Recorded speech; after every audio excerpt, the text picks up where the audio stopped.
Hello and welcome back to this channel. मेरा नाम है रिची और आज मैं बात करने वाला हूँ क्यों मैंने ईवी चुना आइस के मुकाबले। Why I choose EV over ICE. देखिए, पहला रीज़न तो ये है कि उसमें काफ़ी बहुत ज़्यादा मेंटेनेंस का रहता है। आइस में काफ़ी मेंटेनेंस रहता है। मैं भी आइस चलाया हूँ, स्कूटी चलाया हूँ, बाइक भी चलाया हूँ कुछ समय के लिए। काफ़ी मेंटेनेंस रहता है। कभी ये ख़राब हो जाता, कभी वो ख़राब हो जाता। और जबकि इसमें इसमें मेंटेनेंस बिल्कुल ना के बराबर है, ऑलमोस्ट। हाँ, चार्जिंग टाइम लगता है आपका, वो अलग बात है। जैसा इसमें आपका पेट्रोल भर ले तुरंत, इसमें ऐसा नहीं होता। इसमें टाइम लगता है, लेकिन 1.5 साल होने जा रहा है, एक बार भी ऐसा नहीं हुआ कि मैंने चलाया हो, मैंने ऑन किया हो और ये नहीं चला हो। गाड़ी हमेशा चला है। और पेट्रोल पेट्रोल का तो अलग ही केस है। हर दिन 100 रुपया तेल खर्चा होता था, हर दिन। क्या गिरा हुआ रोड में।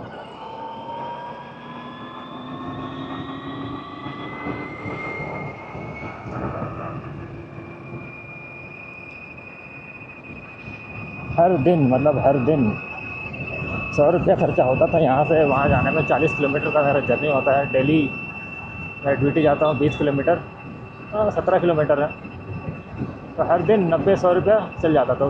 तो दिल में जलता था, दिल जलता था भाई। तेल नहीं जलता था, दिल जलता था मेरा।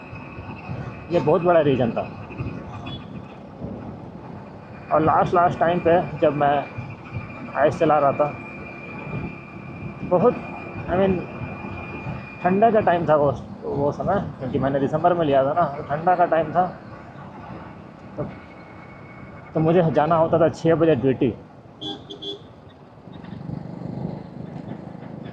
मुझे जाना होता था 6 बजे ड्यूटी, लेकिन स्कूटी स्टार्ट ही ना होता था, स्टार्ट ही ना हो सुबह सुबह ठंडा से, या पता नहीं क्या रीज़न से।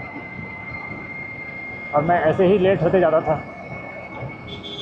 सुबह सुबह 6 बजे उठना आसान बात नहीं है मेरे लिए।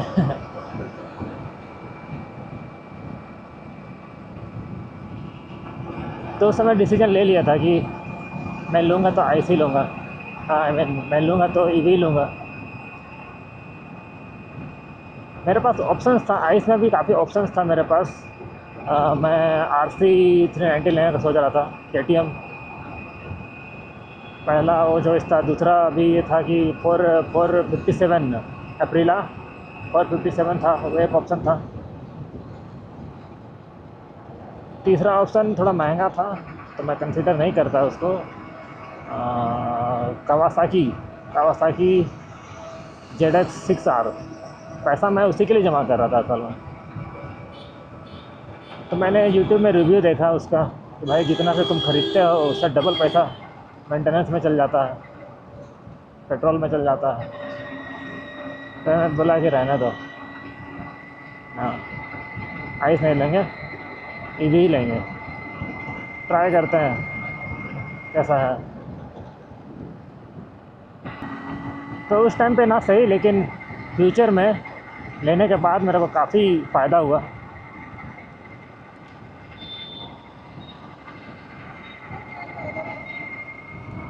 मेरा पेट्रोल का खर्चा एकदम नील हो गया। स्कूटी तो चलाते ही नहीं है अक्सर, बिल्कुल ही नहीं चलता है, रखा हुआ है। अब अभी ख़राब पड़ा हुआ है।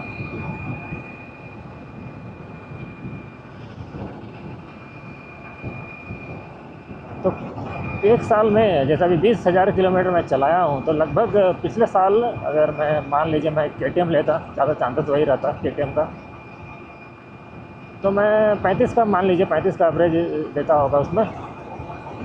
35-30 समझ के चलिए।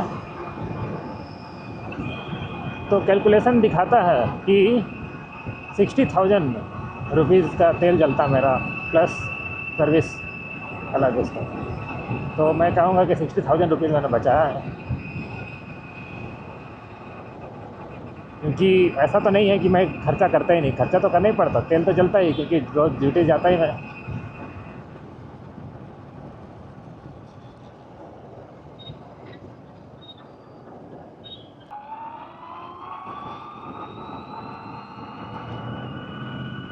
और रहा बात मेंटेनेंस का, मेन प्रॉब्लम उसी में ही होता था मेरा। मैं आइस बाइक मैं देखिए उतना बाइकर टाइप का तो हूँ नहीं, तो मेंटेनेंस में मेरा बहुत ही बड़ा ही दिक्कत होता था, मेंटेन कर ही नहीं पाता था मैं, और शायद यही सबसे बड़ा रीज़न रहा होगा मेरा। और आइस और ईवी में अभी इसमें देखिए कोई ज़रूरत नहीं मेंटेनेंस का। आई मीन देखिए हुआ ये था,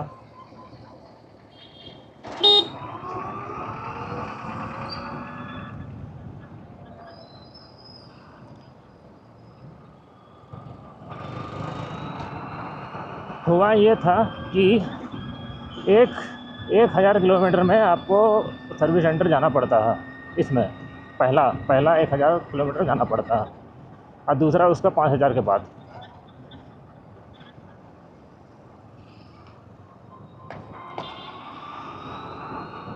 तो मेरा तो हो गया था, और 6 महीना हो गया था, 6000 किलोमीटर भी हो गया था। मैंने तो सर्विस सेंटर जाने का सोचा भी नहीं था। मुझे बार बार कॉल आ रहा था कि जाओ सर्विस सेंटर जाओ, लेकिन मैं इग्नोर कर दे रहा था। लेकिन एक भाई ने बोला कि प्रशांत नाम था उनका, उन्होंने कहा कि आपको कराना है कि नहीं कराना है, कि ऐसे ही रहना है। मैंने उनको भी सीधा बोल दिया, वो थोड़ा हाई उनका है पोजीशन, मैंने उनको भी बोल दिया गाड़ी तो ठीक चल रहा है, क्या ज़रूरत है सर्विस सेंटर जाने का। तो उन्होंने कहा कि आप लिए हैं 8 साल का वारंटी, अगर मान लीजिए कुछ हो जाएगा बैटरी को फ्यूचर में, तो आप क्लेम नहीं कर पाएंगे उतना आराम से, जैसा भी आप क्लेम नहीं कर पाएंगे, वारंटी वॉइड होने का खतरा रहेगा, इसलिए सर्विसिंग करा लीजिए। और इसलिए मैं गया था पटना, आपने वीडियो देखा होगा। नहीं तो ऐसा कोई प्रॉब्लम हुआ नहीं था उस समय। हाँ, ये बोल सकते हैं कि जितना ये प्रॉब्लम आया उसके बाद ही आया, जितना ये प्रॉब्लम आया चेन में आवाज़ जो कर रहा था, उससे पहले उतना आवाज़ नहीं कर रहा था जितना उसके बाद आया। उसमें मैं कहाँ रोड कौन था, बहुत ही बेकार रोड में चला दिया, ऑफ रोडिंग कर दिया था ना कहीं पर। उस बरसात का मौसम था, पूरा कीचड़ था, मैं ऐसे ही घुसा दिया था। मैंने वो सब वीडियो नहीं बनाया क्योंकि वो सब उस समय मेरे पास क्या बोलते हैं, अभी तो एक्शन 4 है, उस टाइम मेरे पास सिर्फ पॉकेट 3 था, कैमरा से खींच नहीं पाया।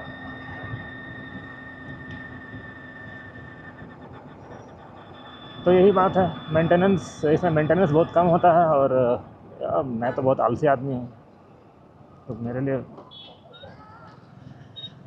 लिए तो परफेक्ट है।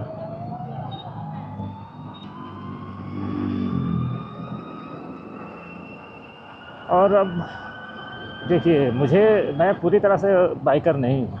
मुझे क्या नहीं चाहिए था बाइक में, आपका जो वाइब्रेशन होता है इसमें, पहला। दूसरा है कि आवाज़, वाइब्रेशन से तो छुटकारा मिला ही है लगभग। वैसे रोड तो उतना चिकना भी नहीं रहता, चिकना ठीक है लेकिन थोड़ा बहुत हिलता तो है, पर फील नहीं होता जैसा आप आइस में बोलते हैं ना, जो अंदर से वाइब्रेशन आता है उनका, वो नहीं आता है। पर मुझे आवाज़ भी पसंद नहीं था, जैसे आवाज़ आता है उनका, मुझे आवाज़ बिल्कुल पसंद नहीं, मुझे शांति चाहिए वो, लेकिन शांति तो मिला नहीं मेरे को। प्रॉब्लम तो ऐसा भी है। हाँ, ये बोल सकते हैं कि आइस में जितना आवाज़ आता है उतना इसमें आवाज़ नहीं आता है, लेकिन आता तो है। मुझे चाहिए था पूरा शांति। ओला स्कूटी समय पूरा शांत से चलता है एकदम, आपके बगल से इतना स्पीड में पार होगा लेकिन पता ही नहीं चलेगा, उस टाइप का शांति चाहिए था, तो वो सब तो नहीं मिला।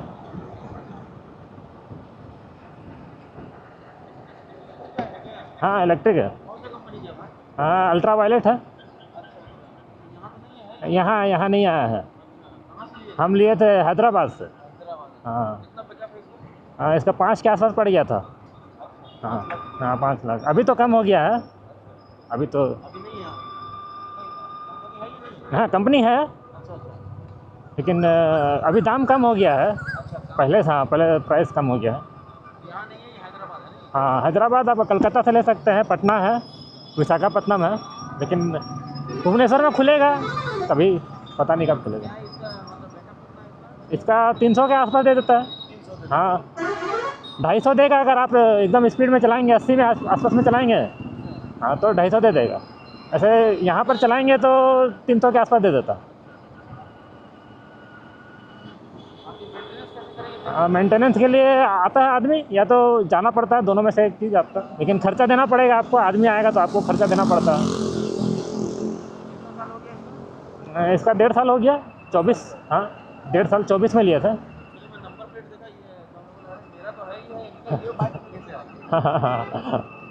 हाँ और एक जन के पास ही है उधर, ये दूसरा है, 2 बाइक है। अच्छा हाँ हाँ ठीक है।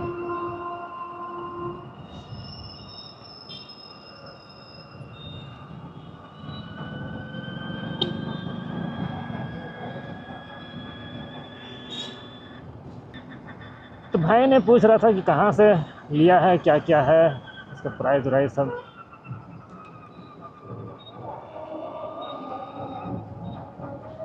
तो मैं बता रहा था कि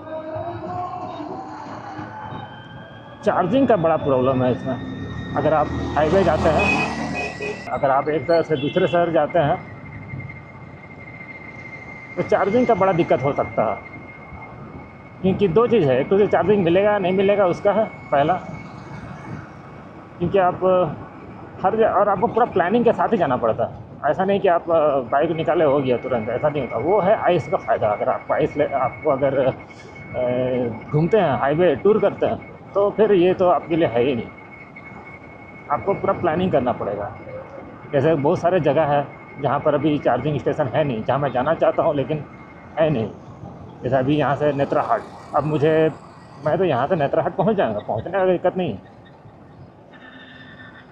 लेकिन वहाँ से रिटर्न नहीं हो पाऊँगा। क्योंकि अगर वहाँ मुझे चार्जिंग पॉइंट नहीं मिला, वैसे वो गांव का इलाका है, पता नहीं कैसा इलाका है, तो वहाँ नहीं मिल पाएगा।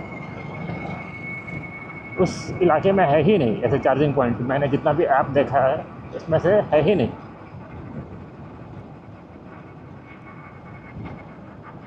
तो ये बड़ा प्रॉब्लम है कि आप सोचना पड़ता है, आपको कहीं जाने के लिए सोचना पड़ता है।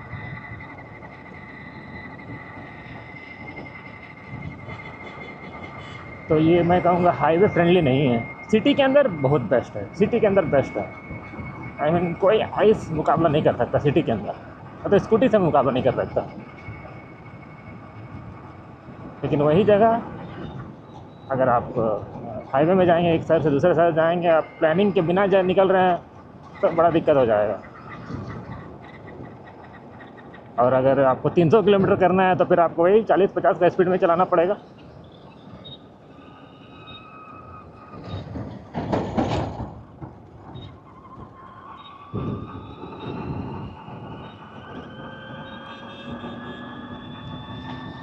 तो यही है, अगर चार्जिंग पॉइंट मिल जाए, अगर आप होटल में ठहरते हैं, लाइन होटल सब है यहाँ पर, वहाँ अगर बात करके आपको चार्जिंग करने मिल गया तो कोई दिक्कत नहीं। लेकिन वही ना, मैं कम्युनिकेट नहीं कर पाता हूँ उतना अच्छे से कि हाँ मैं मांग नहीं पाता हूँ। वो लोग सीधे सीधे मना कर देते हैं मेरे को, पता नहीं मेरा शक्ल देख करके मना कर देते होंगे। तो यही बात है। तो अब मेन सवाल यही उठता है कि क्या अगर मुझे मौका मिले तो क्या मैं दोबारा आइस में स्विच करूँगा? मैं कहूँगा नहीं, मेरा आंसर होगा नहीं। मुझे काफ़ी मज़ा आ रहा है इसमें। हाँ थोड़ा बहुत प्लानिंग के साथ मज़ा आता है मुझे ट्रैवल करना। हाँ। पर मैं कहूँगा कि मैं दोबारा नहीं लेना चाहूँगा। मैं ईवी में ही सिर्फ मैं रहना चाहूँगा। प्लस मैं अभी अगला कार लेने का सोच रहा हूँ, और वो भी ईवी कार लूँगा। हाँ लेकिन उसमें थोड़ा सा दिक्कत हो सकता है, पर क्योंकि चार्जिंग स्टेशन वहाँ तो है, कार के लिए काफ़ी चार्जिंग स्टेशन है, लेकिन उसमें पैसा काफ़ी ज़्यादा लेता है। तो मैं सोच रहा हूँ कि ज़्यादा माइलेज वाला, ज़्यादा रेंज वाला कार लूँ, जिससे कि दिक्कत ना हो। मैं ईवी पंच नहीं लेने वाला, टाटा पंच नहीं लेने वाला।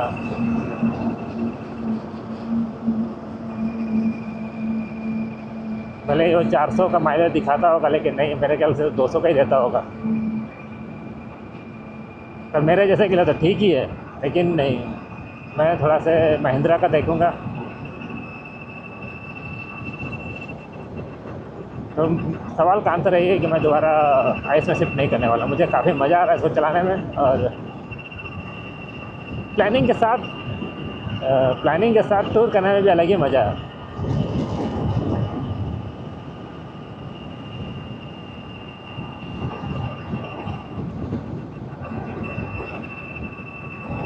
तो मेरा घर आ गया है, लगभग पहुंच गया है, तो मैं अब विदा लेता हूं यही आंसर के साथ।